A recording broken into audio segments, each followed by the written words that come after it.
Hello and welcome back to the Wasteland, everybody. Welcome back to Fallout 3, where today we're going to be taking a look at the Chinese assault rifle, our counterpart to the presumably American assault rifle, even though the American one is a German one. Regardless, this is the Chinese assault rifle, the AK, kind of. It's mostly an AK with like an RPK grip, which is interesting. This is likely going to be one of the very first assault rifles that you get in the game, since it's just this one and the regular assault rifle. This one is a little bit less common, at least to start out with, but it gets about as common as the regular assault rifle throughout most of the game. There are places where you can run and get a Chinese assault rifle right at the very start of the game, so that can be really nice. And it is just this weapon and the assault rifle that are actually using the 5.56 rounds.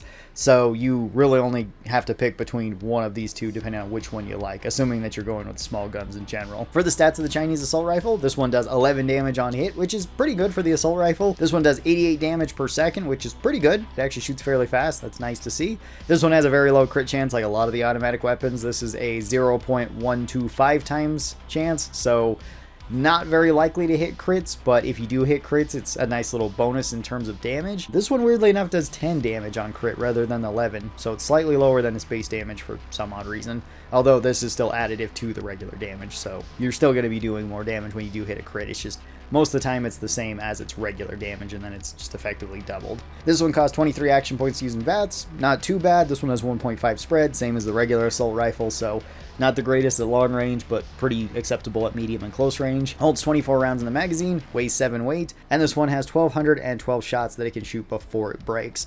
That's pretty good. It's pretty comparable to the assault rifle. This one is just kind of better than it, though, where it has more base damage and more DPS. Aside from that, they're very, very similar. They have the same amount of spread. They have the same mag size. They're about the same weight. They're about the same in terms of durability. So this one tends to be kind of the go-to assault rifle early on. For the general pros of this weapon, it does have pretty good damage per second, which is nice, and it does have a high rate of fire. Both those are pretty good. It also has pretty common ammo. 5.56 ammo is actually really easy to get, especially if you want to go and talk to the outcast down south. If you do that and you get them technology, you can trade in any of the technology for 5.56 rounds, so it actually becomes a really convenient round to be using throughout most of the early and mid game. The major con to this is kind of the same as the regular assault rifle, where it lacks range. It's not going to be way great for spraying at enemies at a really long distance. It just isn't really that good for it, but you can do it if you would like. You're mostly going to want to use this at close to medium range, though. Overall, the Chinese assault rifle is quite good. It's a good early to mid to even late game weapon for the most part, so I'd put this one up into our A tier. Now let's talk about the unique version of it, which is called the... I always called it a Zulong rifle, but I think it's a Xiaolong rifle. I could be wrong. I don't really know the correct pronunciation of this.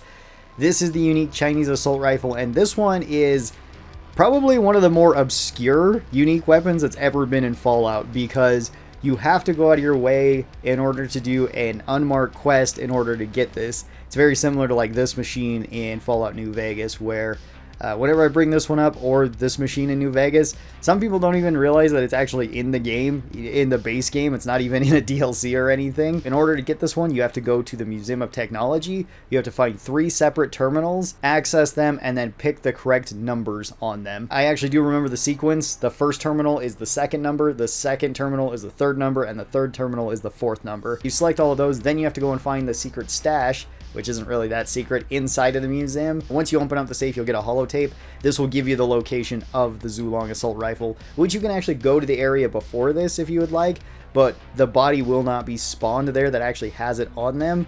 So once you get this, you have to go all the way back to about the middle of the map, just past Vault 101, heading to the west. And if you just keep heading there, you should run across a diner. Inside of this diner, there is a dead body that has the assault rifle on them. This will only spawn if you do the quest, though. If you don't do it, then that body does not spawn there. So this weapon can be really easy to miss. Like I said, it's probably one of the more obscure weapons in Fallout history. So for stats, this does 12 damage per shot, which is pretty good. This has 96 damage per second, also really good. Same crit modifier at 0.125, so not really likely to hit crits. This one does do the same amount of crit damage as it does regular damage at 12, though, so that's pretty nice. This one costs 23 action points to use in VATS, which isn't too bad. This one has 1.5 spread, same as the regular assault rifle. This one does have a much larger magazine, though. Rather than holding 24 rounds, this one holds 36 rounds, so you do get more sustained fire with this rifle, which is really good. Still weighs 7 and has slightly less item HP at 1111, so it is a little bit more likely to break. But again, Chinese assault rifles aren't super hard to find. They're not super hard to buy. So getting this one is going to be pretty worthwhile in my opinion. It's a pretty nice upgrade. And I think it is probably the best assault rifle and one of the best assault style weapons in the game. I would probably put this one up a tier higher into S tier. It's probably on the low end of S tier because it's not a crazy weapon by any means, but it is a pretty consistent weapon. You could argue whether or not this one or the Perforator are the better option. I think this one personally kind of is for the role of an assault rifle, since the Perforator kind of sits in a weird spot, since that one does good damage and has good range, so you can get more value per shot from it. But if you're going for that, something like a sniper rifle kind of outcompetes it.